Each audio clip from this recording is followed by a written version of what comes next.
대림절은 주님의 다시 오심을 기다리는 절기다 이렇게 배웠습니다. 시험을 잘 보려면 공부를 어렵게 해야 됩니다. 우리가 왜 요한계시록 이 어려운 말씀을 읽을까?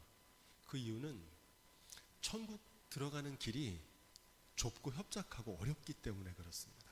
여기 중요한 의미가 있습니다. 대림절은 주님이 2000년 전에 오신 초림과 또 주님이 다시 오실 재림을 기다리는 절기입니다. 구약의 예언자들이 예언했고 이스라엘 백성들이 메시아여 어서 오시옵소서 간절히 기다렸는데 그 주님이 오셨잖아요. 2000년 전에 베들레헴에 말구 위에 오셨는데 그때 사람들이 그 주님 오심을 알았습니까? 몰랐습니까? 몰랐어요. 처음 주님이 오셨을 때 그 고대하던 그리스도를 모르고 무지하고 무관심했던 것처럼 오늘날에는 어떠냐? 주님이 다시 오신다 그랬잖아요. 우리가 다 고백하지 않습니까? 저리로서 산자와 죽은 자를 심판으로 오시리라. 모든 교인들이 다 고백해요. 그게 가톨릭 교회든 개신교회든 정교회든 모든 그리스도 교회들이 공통된 사도신경을 고백합니다. 저리로서 산자와 죽은 자를 심판으로 오시리라. 재림이잖아요. 그런데 주님이 다시 오시는 날이 가까웠는데 사람들은 주님 다시 오시는 거에 대해서 관심이 없습니다. 안 오실 줄 알아요. 놀라울 정도입니다. 마치 2000년 전에 주님이 오셨을 때 많은 사람들이 주님의 오심에 대해서 무지하고 무관심했던 것처럼 오늘날 많은 기독교인들이 주님이 다시 오실 것이라는 재림을 믿으면서도 정작 주님이 다시 오심을 준비하지는 않고 있습니다. 등불을 준비하지 않은 여인들처럼, 신랑을 맞이할 준비가 되지 않은 여인들처럼 그날의 구원의 영광에 참여하지 못하게 될 거라는 겁니다. 요한계시록은 그걸 증거하고 있는 말씀이에요. 바라기는 저와 여러분들이 요한계시록을 통해서 주님이 다시 오시는 날, 언제 오신다고 그랬어요? 곧 오시겠다 그랬잖아요. 이제 주님 오실 날이 얼마 안 남았어요. 정말로. 개인적인 종말도 그렇잖아요. 92세를 평균으로 했을 때, 물론 더 오래 사시는 분도 있겠지만은 그걸 기준으로 했을 때 주님 앞에 서는 날 많이 남았습니까? 적게 남았습니까? 얼마 안 남았어요. 뿐만 아니라 온 세상의 심판도 얼마 안 남았습니다. 어쩌면 그보다 먼저 이루어질 수도 있어요. 정말 마지막 때입니다. 그런데 주님이 오실 날이 점점 가까워지는데 대림절을 지키면서도 주님의 초림, 성탄절에 대해서만 관심을 갖지 주님의 재림에 대해서 준비하는 교회가 없어요. 이 대림절의 두 가지 의미 가운데 더 중요한 의미가 주님의 다시 오심을 준비하는 절기인데 주님의 다시 오심을 준비하는 교회는 없어요. 성탄절, 2000년 전 주님이 오셨다. 기쁘다 구주 오셨네. 그 차원에 머물러 있습니다. 바라기는 우리의 믿음이 주님의 다시 오심을 예비하는 믿음이 될 수 있기를 주님의 부탁을 드립니다. 자, 그런 의미에서 우리 5절 말씀, 또 2일 후에 내가 보니 하늘에 증거 장막의 성전이 열리며, 아멘. 또 2일 후에 이렇게 시작되는데 그 앞에서 어떤 장면이 있었습니까? 유리 바닷가에 서서 구원받은 성도들이 모세의 노래와 어린 양의 노래를 부르는 광경에서 이어지는 말씀입니다. 그걸 본 다음에 이제 또 새로운 비전을 보는 겁니다. 이들이 부른 노래 어떤 노래라고 그랬습니까? 짐승의 박해 가운데도 믿음으로 이기고 벗어난 자들이 부르는 승리의 노래라 그랬습니다. 새 노래라 그랬잖아요. 왜 새 노래냐? 전에는 절망의 탄식, 핍박 속에서 박해 속에서 절망의 탄식의 기도를 드렸는데 그것을 하나님께서 바꾸셔서 승리의 찬가로 변화시켜 주셨기 때문에 그걸 새 노래라고 부릅니다. 그 새 노래를 부르는 장면에 이어서 오늘 말씀이 이어지는 겁니다. 자, 오늘 말씀 이렇게 시작되죠. 내가 보니 하늘의 증거 장막 성전이 열리며, 이렇게 얘기합니다. 여기서 우리가 증거 장막 성전이라는 말이 나오는데 이 증거 장막의 성전 유명하죠. 왜 유명해졌냐면은 신천지 이단 사이비가 정식 이름이 신천지 증거 장막 교회예요. 그들이 있는 과천 본부가 이 성경 계시록에 나오는 증거 장막이라는 겁니다. 그래서 유명해진 말인데 엉터리입니다. 이 증거 장막이라는 건 어떤 의미가 있느냐? 이 증거 장막은 모세가 하나님의 명을 따라 지은 성막을 가리켜서 증거 장막이다 이렇게 부릅니다. 출애굽기 38장 21절, 민수기 1장 53절에 성막 곧 증거막이다 이렇게 말합니다. 사도행전 7장 44절에는 이렇게 돼 있어요. 광야에서 우리 조상들에게 증거의 장막이 있었으니, 뭐가 있었다고 그래요? 증거의 장막. 어디에 있었다는 거예요 이게? 광야에. 이 증거의 장막은 그래서 모세가 하나님 말씀대로 지었던 성막을 가리킵니다. 사도행전 7장 44절은 이렇게 이어져. 이것은, 이 증거 장막이죠, 모세에게 말씀하신 이가 명하사 저가 본 그 식대로 만들게 하신 것이라. 그러니까 하나님이 하신 말씀대로 모세가 지은 성막을 증거의 장막이라 이렇게 말합니다. 왜 증거의 장막이라 그러냐? 그 이유가 있어요.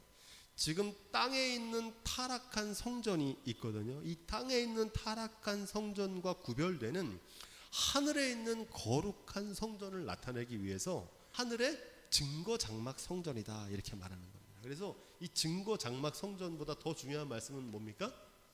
하늘에입니다. 하늘에. 이 성전은 땅에 있는 성전이 아니에요. 땅에 지은 솔로몬 성전, 땅에 지은 모세의 성막을 말하는 게 아니라 하나님께서 하늘 위에 지으신 하늘에 있는 증거 장막의 성전을 본 줄로 믿습니다. 히브리서 8장 5절은 이렇게 얘기합니다. 저희가 섬기는 것은 하늘에 있는 것의 모형과 그림자라 모세가 장막을 지으려 할 때에 지시하심을 얻음과 같으니 이렇게 말합니다. 우리가 지금 땅에 지은 성전, 모세가 지은 성막도 또 솔로몬이 지은 성전도 본래는 하늘에 있는 성전을 그냥 그 모양을 본따서 지은 것이지, 진짜 성전은 이 땅에 있는 게 아니라 하늘에 있는 성전인 줄로 믿습니다. 지금 사도 요한은 그 성전을 보고 있는 거예요. 자, 여기서 더 중요한 것은 이 증거라고 하는 말이 나오는데, 증거라는 말이 무슨 뜻이냐? 이 증거라는 단어는 영어로 테스티모니라고 합니다. 이게 무슨 뜻이냐면 언약이란 뜻이에요. 언약, 약속. 누가 맺은 언약이에요? 하나님과 맺은 언약입니다. 그래서 모세가 가져온 십계명 돌판을 뭐라고 그러냐면 증거판이다 이렇게 성경은 말합니다. 그리고 그 증거판을 넣어놓은 법궤를 증거궤라고 그러고, 다른 말로 그걸 언약궤라고도 합니다. 그래서 이 증거는 뭐냐? 바로 하나님과 맺은 언약이다. 이 언약은 영어로 테스트먼트라고 그러는데, 왜 제가 이 영어를 쓰냐면은 우리가 쓰는 성경을, 구약을 가리켜서 뭐라고 그러냐면 오래된 약속이거든요. 영어로 올드 테스터먼트 이렇게 얘기합니다. 그럼 신약은 뭐라고 그럽니까? 뉴 테스터먼트 이렇게 얘기합니다. 새로운 약속. 구약과 신약이 바로 다 이 증거와 언약으로 된 테스트먼트예요. 하나님과의 언약. 증거는 곧 하나님의 언약의 말씀을 가리킨다는 겁니다. 한마디로 말하면 하나님의 언약의 말씀대로 지어진 성전을 가리키고 있습니다. 이렇게 해석해야 되는 거예요. 하늘에 있는 하나님의 말씀대로 지어진 성전을 지금 사도 요한이 보고 있는 거예요. 이게 왜 중요하냐? 지금 땅에 있는 성전은 어떻게 됐습니까? 사도 요한이 살고 있는 시대에 AD 70년에 로마 제국의 장군 티투스가 들어와서 어떻게 했습니까? 헤롯이 지은 성전을 돌 위에 돌 하나 없이 다 무너뜨렸어요.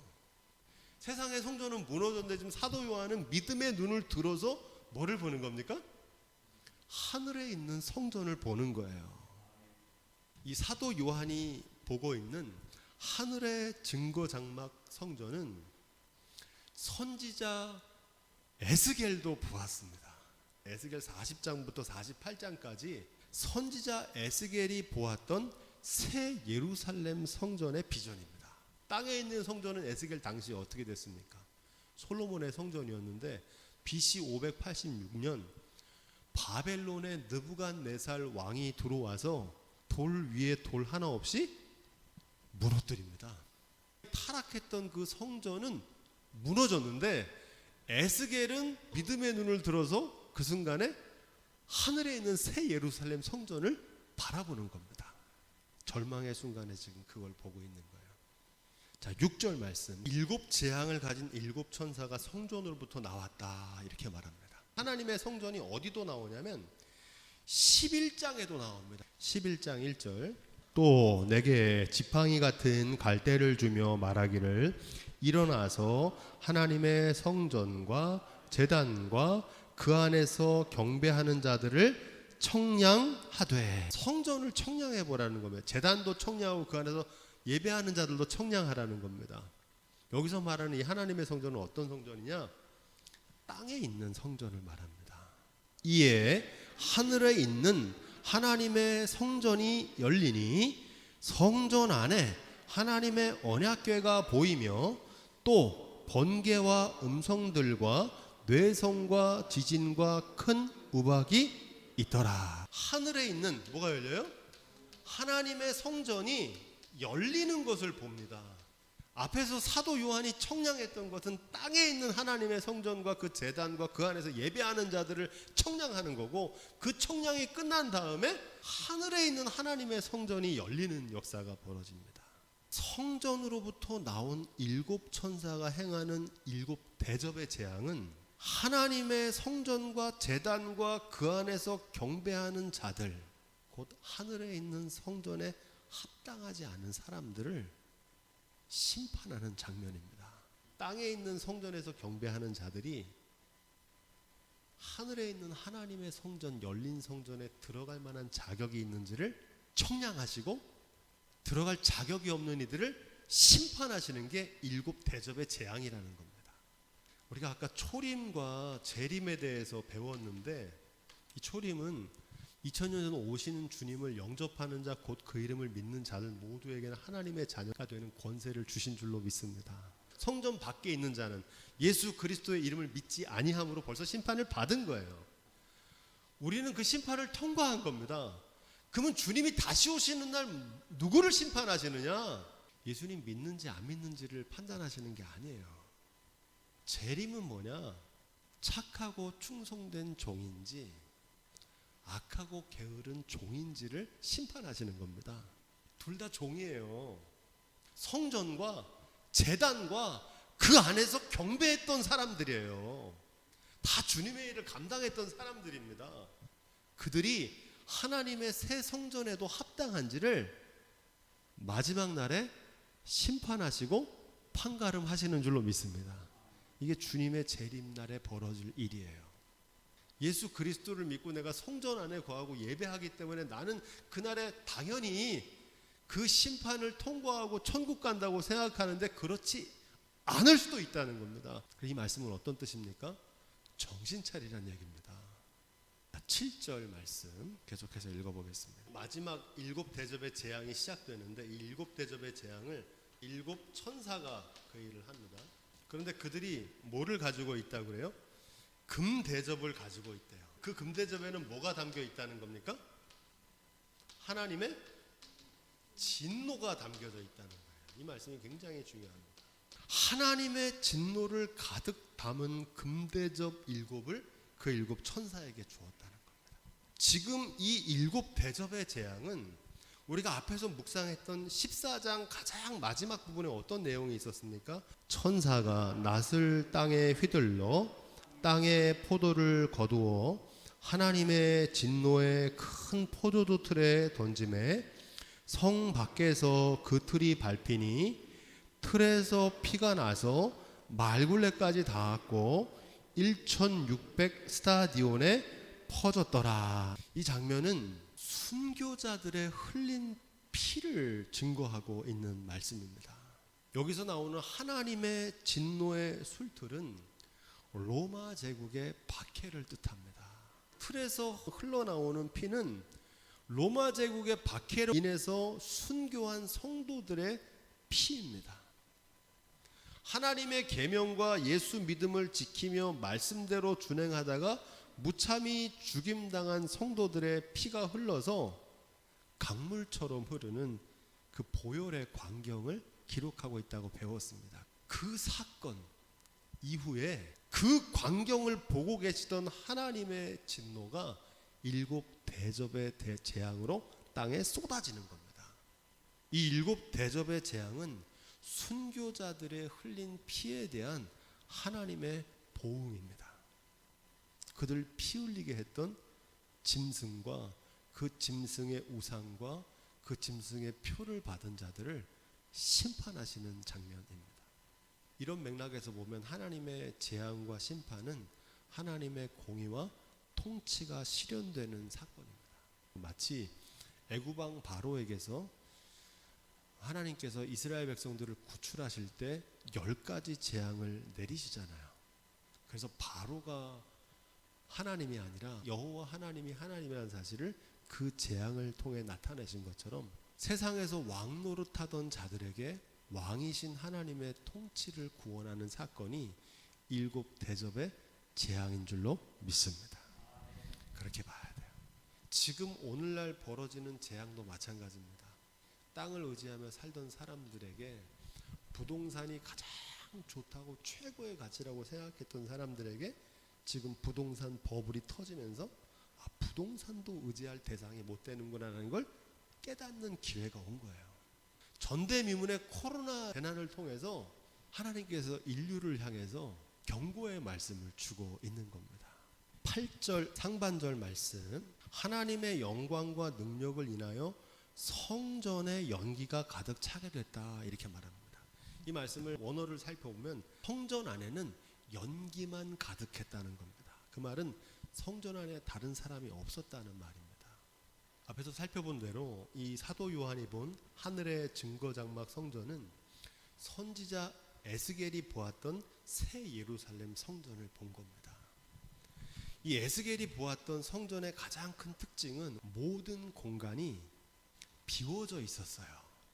그 안에 성전 안에 사람이 아무도 없었어요. 여기 아주 중요한 의미가 있는데 이 새 예루살렘 성전은 아무나 그 성전에 들어갈 수 없다는 사실을 증거하고 있습니다. 하나님의 새 성전에 합당한 사람만 들어가게 되는 줄로 믿습니다. 하나님의 청량을 통과하고 심판을 통과한 사람만 들어가지 아무나 들어가지는 못한다는 거예요. 새 성전은 오직 그들을 위하여 예비되었다는 사실입니다. 이 땅에 있는 성전에서 예배한다 하더라도 하나님 보시기에 합당한 모습이 아니면 그 하늘에 있는 성전에 들어간다는 겁니까? 못 들어간다는 겁니까? 못 들어간다는 얘기를 하는 거예요. 지금 거기에 합당한 사람들만 들어가는 거고 거기에 합당한 삶으로 살아야 된다는 거예요. 그 기준이 뭐라고 그랬습니까? 지팡이 같은 갈대, 하나님의 말씀으로 청량하신다 그러잖아요. 이 다림줄을 띄우면 이게 삐뚤어졌는지 반듯하게 섰는지 딱 대보면 알잖아요. 하나님 말씀을 기준으로 대어보라는 겁니다. 나더러 주여 주여 하는 자마다 다 천국에 들어갈 것이 아니요 아버지의 뜻대로 행하는 자라만 들어가게 될 줄로 믿습니다. 하나님의 말씀을 믿고 그 말씀대로 준행하는 자, 어떠한 박해와 어려움 가운데서도 그 말씀대로 준행한 사람들만 하나님 나라 천국의 주인공이 될 줄로 믿습니다. 그 얘기를 하고 있는 거예요. 에스겔이 본 새 성전에 특징이 있는데 크게 3가지입니다. 그 성전에는 높은 담장이 있어요. 담장. 그리고 그 성전에는 문간이 있어요. 문간. 게이트라고 그랬죠. 게이트. 큰 관문입니다. 관문. 그 관문을 통과해야 되는 거예요. 그래야 들어갈 수 있어요. 그리고 이 하나님의 새 예루살렘 성전에서 에스겔이 뭘 보냐면 북문에 제단을 봅니다. 북쪽 문으로 들어가려면은 제단을 지나가는데 거기서 번제물을 드리고 제물을 씻고 제물을 준비하는 그 제단을 통과해야 들어갈 수 있어요. 여기 아주 중요한 의미가 있습니다. 첫 번째로 그 성전은 성전 전체를 둘러싼 높고 두터운 담이 있습니다. 이것은 세속과 구별된 하나님의 거룩함을 뜻합니다. 아무나 범접해 넘어 들어갈 수 없어요. 문으로만 들어갈 수 있어요. 둘째로 6명의 수문장이 지키는 6개의 웅장한 관문을 통해서만 들어갈 수 있습니다. 그 중에서도 북문으로만 들어갈 수 있다고 되어 있어요. 이 성전에는 아무나 들어갈 수 없고 오직 하나님의 성전에 합당한 자들에게만 허락된 성전인 줄로 믿습니다. 셋째로 이 북쪽 문에 위치한 제단이 있는데 그 제단을 통해서 새 성전에 들어가기 위해서는 먼저 타락한 제사가 거룩하게 회복되어야 된다는 사실을 증거하고 있습니다. 하나님께 온전한 제사를 드리는 자만 그 새 예루살렘 성전에 들어갈 수 있다는 겁니다. 이스라엘의 타락은 예배의 타락이었고 이스라엘의 회복은 예배의 회복으로 시작된다는 사실을 이 북쪽 제단이 증거하고 있습니다. 바라기는 저와 여러분들이 그 들어가기 어려운 새 예루살렘 성전, 지금은 비어 있는데 그 빈 하나님의 성전에 주인공들로 다 들어갈 수 있길 주님으로 부탁을 드립니다. 월드컵 경기 말씀드렸죠. 우리는 초림으로 오신 예수 그리스도를 영접함으로 월드컵 예선을 다 통과한 줄로 믿습니다. 우리는 다 청함을 받은 거예요. 청함을 받았다고 해서 모든 경기가 끝난 게 아닙니다. 이제 본선 경기가 시작되는 거예요. 16강에 진출했으면은 더 어려운 상대들이 나오잖아요. 우리가 믿음의 길을 걸어갈 때 주님의 나라 가기 전까지 많은 박해도 있고 브라질보다 더 무시무시한 로마 황제 같은 핍박도 있어요. 그 핍박을 견뎌내지 않으면 중간에 가다가 탈락할 수 있다는 겁니다. 믿음의 길에서. 천국 가는 길이 결코 쉽지 않습니다. 하지만 하나님의 말씀대로 그 믿음으로 끝까지 준행하는 이들은 하나님께서 반드시 그 새 예루살렘 성전의 주인공으로 세워주실 줄로 믿습니다. 8절 하반부 말씀은 이렇게 이어져요. 7 천사의 7 재앙이 마치기까지는 성전에 능히 들어갈 자가 없더라. 7 대접의 재앙을 행하시는 목적이 분명히 여기서 나타납니다. 새 성전에 합당한 자인지를 판가름하시는 겁니다. 이 새 성전에 합당하지 않은 자들에게 내리시는 재앙이 이 7 대접의 재앙입니다.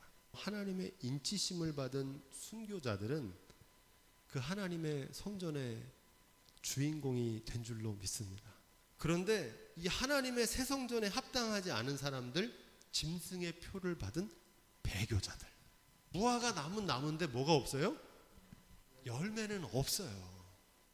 한 알의 밀로 썩어져 죽어야 많은 열매를 맺는데 한 알의 밀로 썩어져 죽지 싫어서 도망친 사람들, 주여주여 못 들어가요. 선지자 노릇해도 안 되고요. 귀신 쫓아내는 권세를 행해도 안 돼요. 그런 사람들 못 들어간다는 겁니다. 그날에 거기. 우리 강릉 예한교 예배당 건축할 때 새 예배당에 들어와서 마지막 감격의 찬송은 누구만 불렀습니까? 끝까지 믿음 지킨 사람만 불렀잖아요. 그 감동과 그 은혜는 그걸 통과해 본 사람만 알잖아요. 아, 내가 하나의 미랄로 썩어져 보니까 하나님께서 많은 열매를 맺게 하시는구나. 할렐루야. 그건 누구만 부를 수 있는 노래입니까? 말씀대로 죽어본 사람만 부를 수 있는 노래잖아요. 십자가와 부활을 체험한 사람들, 지금 그날에 벌어지는 심판을 증거하고 있습니다. 알곡과 쭉정이는 어디서 판가름 나냐면 타작마당에서 판가름 나는 겁니다. 7 대접의 재앙을 통해서 쭉정이에 대한 심판이 임하는 겁니다. 모래 위에 지은 집이지 반석 위에 지은 집이 어디서 드러납니까? 비가 오고 창수가 나는 날 드러나요. 그 사람이 뭘 의지하며 사는지, 정말 하나님은 말씀대로 사는지, 주님을 입술로는 주님만 고백하는지, 아니면 진짜 주님을 나의 삶의 주관자로 고백하는지 위기의 순간에 드러나요. 블레셋과 전쟁에 나가서 싸울 때는 칼과 창을 들고 있으면 다 이스라엘 군대인 줄 알아요. 그런데 골리앗이 나타나면요, 말씀으로 싸워 나가는 다윗하고 그 뒤에 숨어 있는 사울하고가 구별이 됩니다. 그들을 심판하시는 게 7 대접의 재앙이에요. 주님이 오시는 날 양과 염소가 가려집니다. 일제 강점기를 통해서 친일파인지 애국자인지가 드러납니다. 하나님이 온 세상에 내리시는 7 대접의 재앙은 배교한 자들에 대한 심판과 택하신 자들에 대한 구원을 완성하시는 최후의 심판입니다. 세상에 믿던 모든 것이 무너지는 죽음을 통해서 우리가 하나님 앞에, 심판대 앞에 서고 마침내 천국에 들어가는 것처럼 이 일곱 대접의 재앙을 통해서 짐승의 표를 받은 배교자들에 대한 최후 심판을 행함으로 하나님의 통치와 구원의 마침표를 찍게 됩니다. 이제 일곱 대접의 재앙으로 끝나요. 더 이상 돌이킬 기회 있습니까? 없습니까? 없어요. 그날이 와요. 바라기는 저와 여러분들이 이 두렵고 떨리는 마음으로 얼마 남지 않은 믿음의 길에서 끝까지 다 완주하시고 승리하시기를 주님의로 축원드립니다.